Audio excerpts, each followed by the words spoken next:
예레미야 33장 계속해서 나누고 있습니다. 14절부터 26절 말씀 함께 있습니다.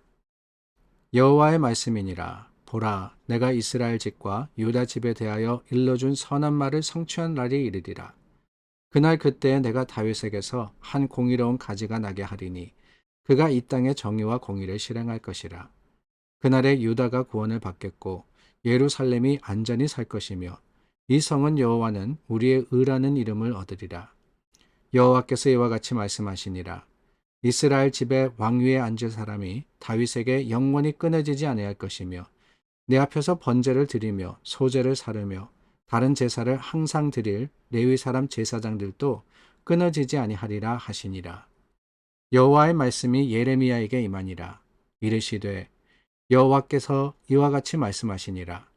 너희가 능히 낮에 대한 나의 언약과 밤에 대한 나의 언약을 깨뜨려 주야로 그 때를 읽게 할 수 있을진데 내 종 다윗에게 세운 나의 언약도 깨뜨려 그에게 그의 자리에 앉아 다스릴 아들이 없게 할 수 있겠으며 내가 나를 섬기는 레위인 제사장에게 세운 언약도 파할 수 있으리라. 하늘의 만상은 셀 수 없으며 바다의 모래는 측량할 수 없나니 내가 그와 같이 내 종 다윗의 자손과 나를 섬기는 레위인을 번성하게 하리라 하시니라. 여호와의 말씀이 예레미야에게 임하니라. 이르시되 이 백성이 말하기를 여호와께서 자기가 택하신 그들 중에 두 가게를 버리셨다 한 것을 내가 생각하지 아니하느냐. 그들이 내 백성을 멸시하여 자기들 앞에서 나라로 인정하지 아니하도다. 여호와께서 이와 같이 말씀하시니라.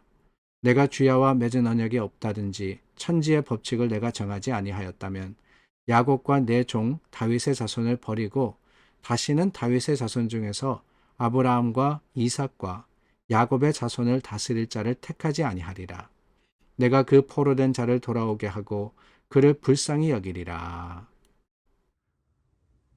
오늘 본문의 말씀은 예루살렘에 대한 회복만이 아니라 하나님이 택하신 백성, 특별히 그 중에서 다윗 가문에 대한 회복을 선포하고 계십니다.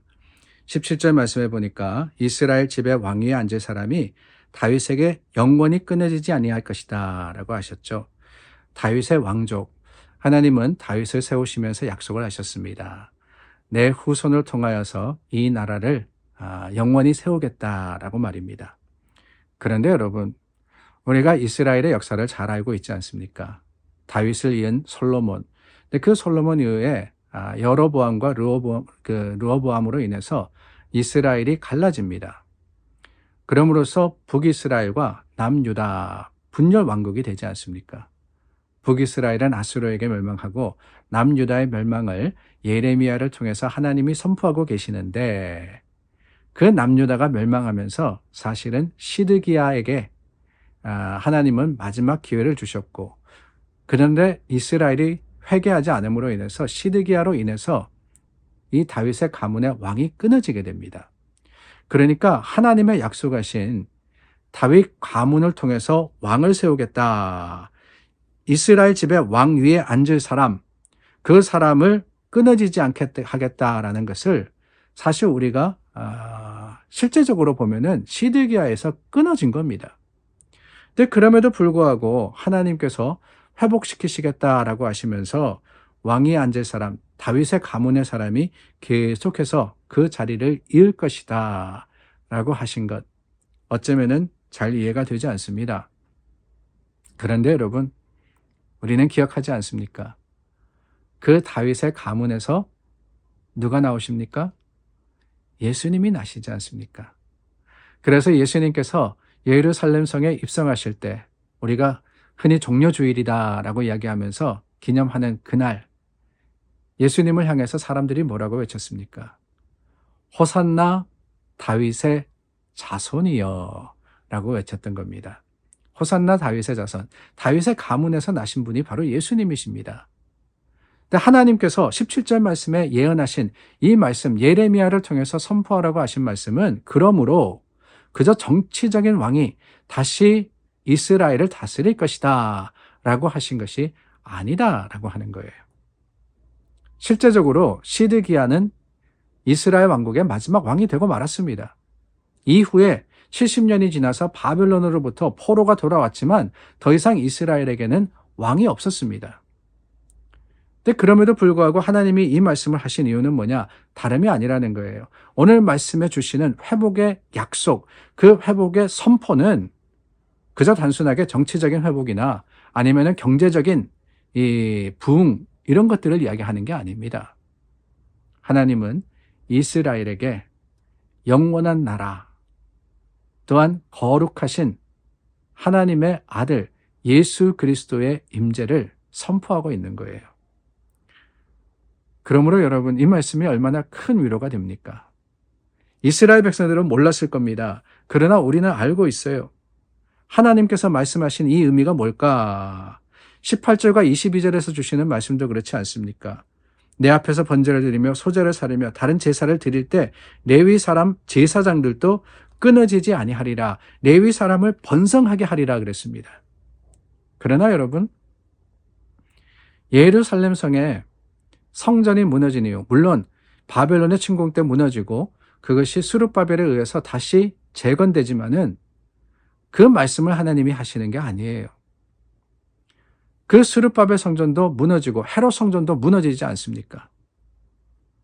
그렇다면은 끊어지지 아니하리라고 하는 이 말씀은 도대체 지켜지지 않은 거냐? 하나님께서 이 말씀을 이루어 주시지 않은 것이냐? 아니지요. 바로 우리가 그들 아닙니까? 거룩한 제사장, 하나님께서 구원하시고 하나님의 사람 삼으셔서 예배하게 하신 자들, 그게 바로 저와 여러분이에요. 2000년이 지난 지금까지도 이스라엘이 멸망하고 예수님이 오신 후에 그 2000년이 지난 지금까지도 우리가 하나님을 예배하는 것, 그것은 바로 이 말씀이 정확하게 그리고 분명하게 이루어졌음을 선포하고 있는 겁니다. 그러니까 오늘 말씀이 단순하게 정치적이나 아니면은 사회적인 회복만을 말씀하시는 게 아니라 신앙에 대한 회복을 선포하시는 것이다 라고 하는 거예요. 여호와의 말씀, 여호와께서 말씀하셨다라는 그 표현이 계속해서 반복되지 않습니까? 하나님은 반드시 이루신다는 그 약속을 우리는 붙들고 또한 과거와 현재와 미래를 통해서 그 고백을 하게 되는 겁니다. 여러분, 그 누구보다도 우리는 이 사실을 잘 알고 있습니다. 한번 생각해 보시기를 바랍니다. 여러분, 운동 경기 재방송 보신 적 있습니까? 사실 운동 경기는 재방송이 재미없어요. 왜 그렇습니까? 이미 결과를 알기 때문에 그렇죠. 생중계를 보게 되면은 때로는 골을 먹기도 하고 골을 넣기도 하고 그러면서 기대도 되고 실망도 되는 그 두근두근함을 우리가 바라면서 운동 경기를 보는데, 재방송이라는 것은 이미 스코어를 알기 때문에 질지 이길지 뻔한 마음이 있기 때문에 별로 재미가 없는 겁니다. 그러나 여러분, 재미는 없지만은 어떻습니까?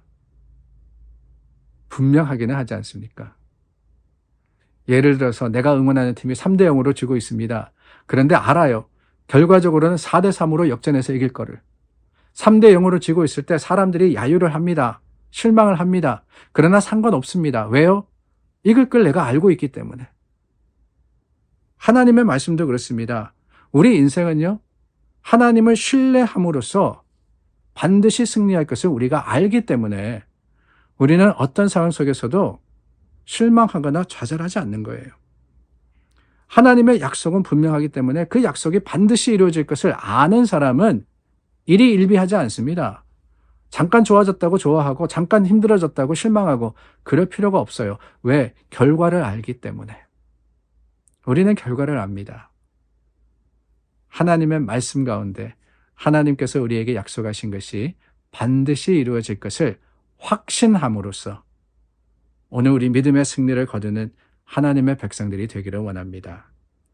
오늘도 우리에게 이김을 주시는 하나님, 그 하나님과 동행함으로써 주님의 약속의 말씀을 이루어 가시는 여러분들이 되시기를 바랍니다. 기도하겠습니다. 참 좋으신 하나님 감사합니다. 하나님의 거룩하심과 그 긍휼하신 사랑 안에 오늘도 확신으로 하루를 시작합니다. 주님의 말씀이 반드시 이루어질 것을 우리가 의심치 않아서 믿음으로 소망하며 또한 선포하는 자들이 되게 하여 주시옵소서. 예수님의 이름으로 기도드립니다. 아멘. 우리 함께 기도로서 하루를 시작하는 오늘 믿음의 사람들의 모습을 보이기를 원합니다. 우리 함께 중보하겠습니다.